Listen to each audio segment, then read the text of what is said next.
Hi, hello, வணக்கம், welcome back to my channel, guys. இன்னைக்கு இந்த வீடியோல நம்ம என்ன டாபிக் பார்க்க போறோம் அப்படின்னா 6 major tips to overcome the problems of self learning. So self learningல வரக்கூடிய ப்ராப்ளம்ஸை ஓவர்கம் பண்றதுக்கு ஒரு 6 இம்பார்ட்டன்ட் டிப்ஸ் தான் வந்து இந்த வீடியோல நான் சொல்ல போறேன். ஸோ இந்த வீடியோ உங்களுக்கு யூஸ்ஃபுல்லா இருக்கும் அப்படின்னு நினைச்சீங்கன்னா மறக்காம இந்த வீடியோ லைக் பண்ணிருங்க. வீடியோ ஃபுல்லா வாட்ச் பண்ணுங்க. பிடிச்சிருக்கு அப்படின்னா மறக்காம உங்க ஃப்ரெண்ட்ஸுக்கு ஷேர் பண்ணிட்டு நம்ம சேனலுக்கு இதான் ஃபர்ஸ்ட் டைம் வரீங்க அப்படின்னா மறக்காம சப்ஸ்கிரைப் பண்ணிருங்க. Without getting into it, let's get into today's video. So என்ன அப்படின்னா வந்து what is the first step? நம்ம செல்ஃப் லேர்னிங் பண்ணும்போது அது என்ன விஷயமா இருக்கட்டும், நம்ம வந்து ஒரு டெக்னாலஜி லேர்ன் பண்றோம், இல்ல ஒரு ப்ரோக்ராமிங் லாங்குவேஜ் லேர்ன் பண்றோம், வாட் எவர் இட் இஸ், கண்டிப்பா என்ன அப்படின்னா வந்து நம்மளே ஓனா லேர்ன் பண்ணும்போது நிறைய பிரச்சனைகளை நம்ம ஃபேஸ் பண்ணுவோம். இதை எப்படி ஓவர் கம் பண்றது? First one, set clear goals. So எப்போதுமே வந்துட்டு நீங்க ஓனா ஒரு விஷயத்த லேர்ன் பண்ண ஸ்டார்ட் பண்றதுக்கு முன்னாடி ஒரு ரியாலிட்டிக்கு வர மாதிரி ஒரு கோலை செட் பண்ணிக்கோங்க. அதாவது வந்து இப்ப எனக்கு 3 months டைம் இருக்கு, 3 monthsல நான் என்ன பண்ண முடியும் அப்படின்ற அந்த ஒரு ரியாலிட்டி செக்கோட உங்க கோலை வந்து நீங்க பிக்ஸ் பண்ணணும். அதை விட்டுட்டு லைக் 1 yearல படிக்க வேண்டிய விஷயத்த நான் 3 monthsல படிக்க போறேன் அப்படின்னு சொல்லிட்டு இம்பாசிபிளான விஷயத்த வந்து கோலா பிக்ஸ் பண்ணக்கூடாது. ஃபர்ஸ்ட் அண்ட் ஃபார்மோஸ்ட் திங், நிறைய பேர் பண்ணக்கூடிய மிஸ்டேக் இதுவா தான் இருக்கும். என்ன அப்படின்னா ஒரு complete full stock development learn பண்றதுக்கு ஒரு மினிமம் 4 months ஆகும். ஆனா என்ன அப்படின்னா இல்ல, நான் ஒரே மாசத்துல நான் லேர்ன் பண்ணணும், எனக்கு 1 மாசம் தான் டைம் இருக்கு, 1 மாசத்துல நான் லேர்ன் பண்ணிட்டு அதுல எப்படியா நான் ஜாபுக்கு போய் ஆகணும் அப்படின்னு சொல்லிட்டு இம்பாசிபிளா ஒரு கோலை பிக்ஸ் பண்றது which is too tough.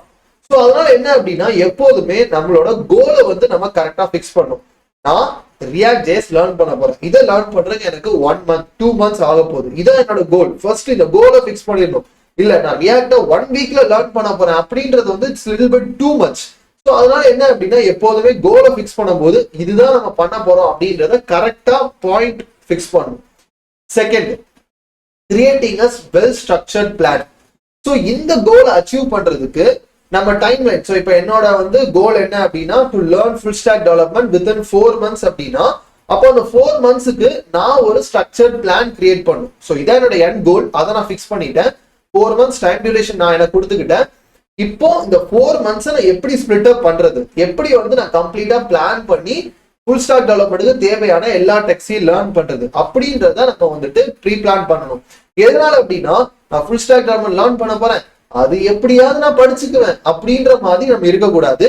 எக்ஸாக்டா இதுதான் நான் படிக்க போறேன், இப்போ ஃப்ரண்ட் எண்டுக்கு நான் ரியாக்ட் தான் படிக்க போறேன், இல்ல ஃப்ரண்ட் எண்டுக்கு வியூ.js தான் படிக்க போறேன் அப்படின்ற எல்லாத்தையும் ஃபர்ஸ்டே பிளான் பண்ணிடணும். பண்ணிட்டு ஓகே இதை லேர்ன் பண்றதுக்கு 15 days, இதை லேர்ன் பண்றதுக்கு 1 month அப்படின்னு சொல்லி அதுக்கான கரெக்ட் டைம் ஸ்கெடியூல் என்ன பண்ண போறோம் இது எல்லாத்தையும் வந்து பெர்ஃபெக்ட்டா கொடுத்துடணும்.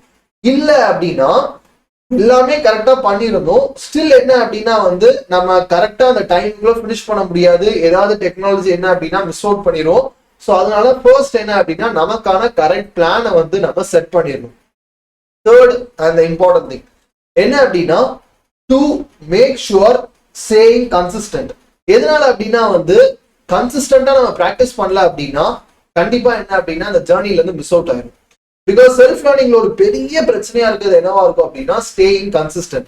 எதனால இது ஸ்பெசிஃபிக்கா சொல்றேன் அப்படின்னா நம்மள வந்து நம்ம சின்ன வயசுல வீட்டுல இருந்து ஃபோர்ஸ் பண்ணல அப்படின்னா நம்மள நிறைய பேர் ஸ்கூலுக்கே போயிருக்க மாட்டோம்.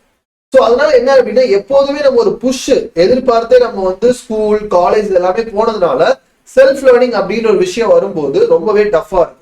எதனால இப்ப நம்ம ஒரு எக்ஸாமுக்கு படிக்கிறோம், இல்ல வந்துட்டு காலேஜ்லயோ ஸ்கூல்லயோ ஒரு டெஸ்ட் இருக்குது, எதுக்கு படிக்கும் போதும் அது இருக்குது அதனால நான் படிக்கிறேன் அப்படின்ற மாதிரி தான் இருக்கும். அப்படின்ற போது செல்ஃப் லேர்னிங் அப்படி கிடையாது.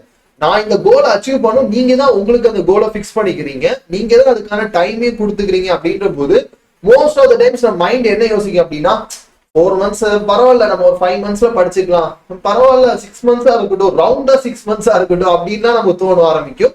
ஸோ அதனால என்ன அப்படின்னா ஒன்ஸ் ஸ்டார்ட் பண்ணிட்டோம் அப்படின்னா you should be stay consistent through out the journey. எதனால அப்படின்னா தொடர்ந்து ஒரு மாசம் நல்லா படிச்சுட்டு அப்புறம் சரி இது வேணும் நமக்கு பாத்துக்கலாம் அப்படின்னு சொல்லிட்டு விட்டுட்டு திருப்பி ஒரு 2 வாரம் 3 வாரம் கழிச்சு திருப்பி எடுத்து படிக்கிறது கம்ப்ளீட்டா என்ன அப்படின்னா வந்து டச் விட்டு போயிடும். அப்புறம் என்ன அப்படின்னா வந்து எல்லாம் திருப்பி நீங்க ஃபர்ஸ்ட்ல இருந்து படிக்கிற மாதிரி இருக்கும். ஸோ அதனால என்ன அப்படின்னா வந்து எப்போதுமே கன்சிஸ்டன்டா இருக்கணும். That is the key and the important factor. Next என்ன அப்படின்னா வந்து seeking the proper resources and support. Once நீங்க லேர்ன் பண்ண ஸ்டார்ட் பண்ண பிறகு மோஸ்ட் ஆஃப் டைம்ஸ் நம்ம செல்ஃப் லேர்ன் பண்றோம்ன்றதுனால நம்மளே என்ன பண்ணுவோம் அப்படின்னா வந்து யூடியூப்ல இருந்து வீடியோஸ் பார்ப்போம், இல்ல ஆன்லைன்ல ஏதாவது கோர்ஸ் பர்ச்சேஸ் பண்ணுவோம். இந்த மாதிரி தான் நம்ம ஃபுல்லாவே லேர்னிங் இருக்கும். அப்படின்ற போது என்ன அப்படின்னா ஒரே ஒரு ரிசோர்ஸை மட்டும் நம்பி நம்ம மொத்த ஜேர்னியை வந்துட்டு பிளான் அவுட் பண்ணக்கூடாது.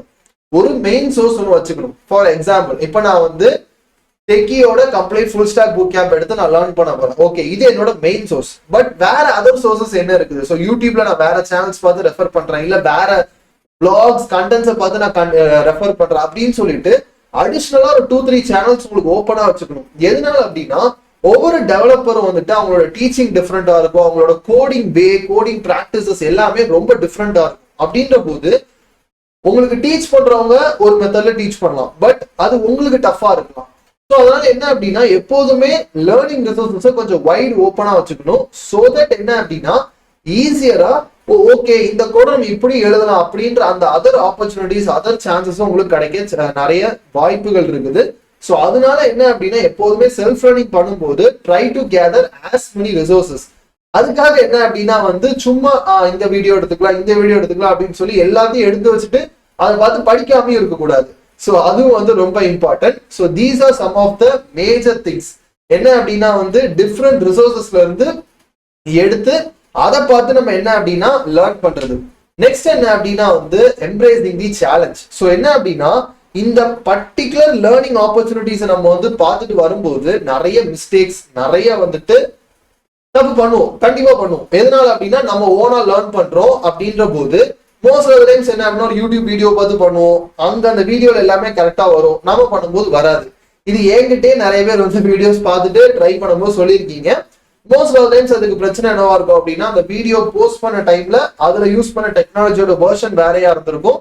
நீங்க அது ஒரு 6 months 7 months கழிச்சு அதே வீடியோ பார்க்கும்போது நீங்க யூஸ் பண்ற வெர்ஷன் வேறையா இருந்திருக்கும்.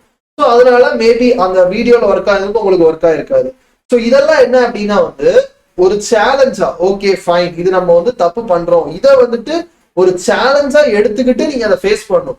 அதை விட்டுட்டு ஐயோ என்னடா அது நம்மளா படிச்சு ட்ரை பண்ண நினைக்கிறோம், ஆனா அந்த மிஸ்டேக் வருதே, நம்மளா வந்துட்டு யூடியூப் பார்த்து படிச்சிடலாம் நினைக்கிறோம், நம்மளா வந்துட்டு ரிசோர்சஸ் எடுத்து படிச்சிடலாம் நினைக்கிறோம், ஆனா முடியல அப்படின்ற மாதிரி ஃபர்ஸ்டே கிவ் அப் பண்ணிடக்கூடாது. Because the journey will be tough. கண்டிப்பா இது டஃபா தான் இருக்கும். செல்ஃப் லேர்னிங் ஈஸியே கிடையாது. கண்ணை கட்டி ஒரு பெரிய ஜங்கிள் அமேசான் காட்டுல விட்ட மாதிரி இருக்கும், நீங்க தான் வெளியே கண்டுபிடிச்சு வரணும் அப்படின்ற மாதிரி. அந்த அளவுக்கு செல்ஃப் லேர்னிங் டஃபா தான் இருக்கும். பட் பெட்டர் பார்ட் என்ன அப்படின்னா வந்து ஒன்ஸ் நீங்க வெளியே வந்த பிறகு அதுக்கு பிறகு எந்த காட்டுல உங்களை தனியா விட்டாலும் நீங்களாவே அந்த வேயை ஃபிகர் அவுட் பண்ணி வர அளவுக்கு you will be so much better. So அதுதான் என்ன அப்படின்னா செல்ஃப் லேர்னிங்ல இருக்கக்கூடிய ஒரு பெரிய அட்வான்டேஜ். அதனால லேர்ன் பண்ணும்போது நீங்க மிஸ்டேக் பண்றீங்க, உங்க கோட்ல எரர் வருது, இல்ல ஒரு விஷயம் ஒழுங்கா பண்ண தெரியல அப்படின்னா அதை நினைச்சு வரி பண்ணவே வேண்டாம். It's still fine. பிகாஸ் நீங்க இப்பதான் லேர்ன் பண்றீங்க, அது ஓனா லேர்ன் பண்றீங்க அப்படின்ற போது மிஸ்டேக்ஸ் வில் ஹேப்பன். ஸோ என்ன அப்படின்னா அதை வந்துட்டு இன்னொரு புது லேர்னிங் ஆப்பர்ச்சுனிட்டியா நினைச்சுக்கணும். ஓகே இப்போ இந்த எரர் வருது, இது எப்படி ஃபிக்ஸ் பண்றது அப்படின்றத நீங்க லேர்ன் பண்ணி தெரிஞ்சுக்கிட்டு நெக்ஸ்ட் டைம் என்ன அப்படின்னா அந்த எரர் வரும்போது அதை உங்களுக்கு எப்படி ஃபிக்ஸ் பண்ணணும் தெரியணும். அண்ட் மோஸ்ட் பெட்டர் என்ன அப்படின்னா வந்து அந்த எரரை வரவிடாம பாத்துக்கிறது. பிகாஸ் எதனால அப்படின்னா ஆல்ரெடி இந்த எரர் உங்களுக்கு வந்திருக்கு, அதை எப்படி ஃபிக்ஸ் பண்ணுன்றதை நீங்க லேர்ன் பண்ணிட்டீங்க. ஸோ தட் நெக்ஸ்ட் டைம் அதை வரவிடாம பாத்துக்கிறது will be a much better option. The last and the 6th point என்ன அப்படின்னா வந்து practicing regularly. Because எதனால அப்படின்னா consistent and being regularly practice வந்துட்டு ரொம்பவே இம்பார்ட்டன்ட். ரெண்டுமே ஹேண்ட் பை ஹேண்ட் என்ன அப்படின்னா வந்து போகும் நமக்கு. எதனால அப்படின்னா எந்த அளவுக்கு நீங்க லேர்ன் பண்றீங்களோ அந்த அளவுக்கு நீங்க பிராக்டிஸ் பண்ணணும். லேர்ன் மட்டும் பண்ணிக்கிட்டே இருந்தா பத்தாது. பிகாஸ் நீங்க என்ன லேர்ன் பண்றீங்களோ அதை இன் ஆக்ஷன் போடணும். அதை போட்டு ட்ரை பண்ணி பார்த்தாதான் நீங்க லேர்ன் பண்ணது உண்மையிலேயே உங்களுக்கு வந்துட்டு யூஸ்ஃபுல்லா இருக்குதா, அது ஹெல்ப் பண்ணுதா, இந்த விஷயங்கள் எல்லாமே உங்களுக்கு தெரிய ஆரம்பிக்கும். நான் லேர்ன் மட்டுமே பண்ணிட்டு இருக்கேன், நான் வந்து எப்படியாவது நான் எல்லாத்தையும் லேர்ன் பண்ணிட்டு நான் ஜாபுக்கு போயிருவேன் அப்படின்ற மாதிரி நினைச்சீங்கன்னா அது ஒர்க் அவுட் ஆகாது. That is the truth. நீங்க வந்து ரெகுலரா பிராக்டிஸ் பண்ணணும். ரெகுலரா நான் அப்படின்னு சொல்லும் போது I'm talking about every day, every single day நீங்க பிராக்டிஸ் பண்ணி ஆகணும். பிகாஸ் அது பண்ணா மட்டும்தான் நீங்க லேர்ன் பண்றது உங்களுக்கு உண்மையில ஹெல்ப்ஃபுல்லா இருக்கா இல்லையா அப்படின்றத நீங்க உங்களுக்கே வந்துட்டு டெஸ்ட் பண்ணி பார்த்துக்க முடியும். பிகாஸ் நிறைய பேர் என்ன அப்படின்னா இந்த ப்ரோக்ராமிங் இந்த கோடிங் எல்லாம் பிராக்டிஸ் பண்ணும்போது இது பரவாயில்ல, நான் 1 மாசம் பிராக்டிஸ் பண்ண எனக்கு வரல ப்ரோ, அப்புறம் விட்டுட்டேன் அண்ட் பாத்துக்கலாம் அப்படின்ற மாதிரி சொல்றீங்க. Please don't take it easily. என்ன அப்படின்னா ஒன்ஸ் பிராக்டிஸ் பண்ண ஆரம்பிச்சு ஒரு குரூப்ல வந்துட்டீங்க அப்படின்னா, இந்த சென்ஸ் என்ன அப்படின்னா உங்களுக்கான ஒரு சர்டைன் ஆஸ்பெக்ட்ல வந்துட்டீங்கன்னா அதுல இருந்து வெளியே போயிடாதீங்க. பிகாஸ் திருப்பி வந்துட்டு நீங்க அதே குரூவ்ல வந்து திருப்பி உங்க கோடிங்ஸ் நீங்க ஸ்டார்ட் பண்றது ரொம்பவே கஷ்டம். ஸோ ஒன் ஸ்டார்ட் பண்ணிட்டீங்க செல்ஃப் லேர்னிங்ல அப்படின்னா அப்படியே அந்த ஜேர்னியை பிடிச்சி போய் எப்படியாவது ஃபினிஷ் பண்ண ட்ரை பண்ணுங்க. ஸோ தட் உங்களால என்ன அப்படின்னா வந்து whatever the goal you are fixed, எந்த கோலா இருந்தாலும் உங்களால அச்சீவ் பண்ண முடியும். எதனால அப்படின்னா self learning helps you so much pace. அதுல நிறைய அட்வான்டேஜஸ் இருக்கு, அப்கோர்ஸ் சில டிஸ்அட்வான்டேஜஸும் இருக்குது. பட் பெஸ்ட் திங் என்ன அப்படின்னா வந்து anyone can do any skill by self learning. So அதுதான் வந்து இந்த வீடியோவோட எண்டா நான் சொல்லணும்னு நினைக்கிறது. So hope you guys enjoy this video. So இதே போல வேற என்ன டாபிக் உங்களுக்கு நான் டிஸ்கஸ் பண்ணா, இதே போல வேற என்ன டாபிக்ல நான் வீடியோ பண்ணா நல்லா இருக்கும்னு நினைக்கிறீங்களோ அதை மறக்காம கமெண்ட் செக்ஷன்ல சொல்லுங்க. இந்த வீடியோ பிடிச்சிருக்கோம்னா மறக்காம உங்க ஃப்ரெண்ட்ஸுக்கு ஷேர் பண்ணிட்டு வீடியோவை லைக் பண்ணிருங்க. சேனலுக்கு சப்ஸ்கிரைப் பண்ணாம இருந்தீங்க அப்படின்னா மறக்காம சப்ஸ்கிரைபும் பண்ணிருங்க. ஸோ நெக்ஸ்ட் வீக் இன்னொரு டிஃப்ரெண்ட் வீடியோல நான் உங்களை சந்திக்கிறேன். Until that, signing off. Anton Francis Gijo. Bye guys.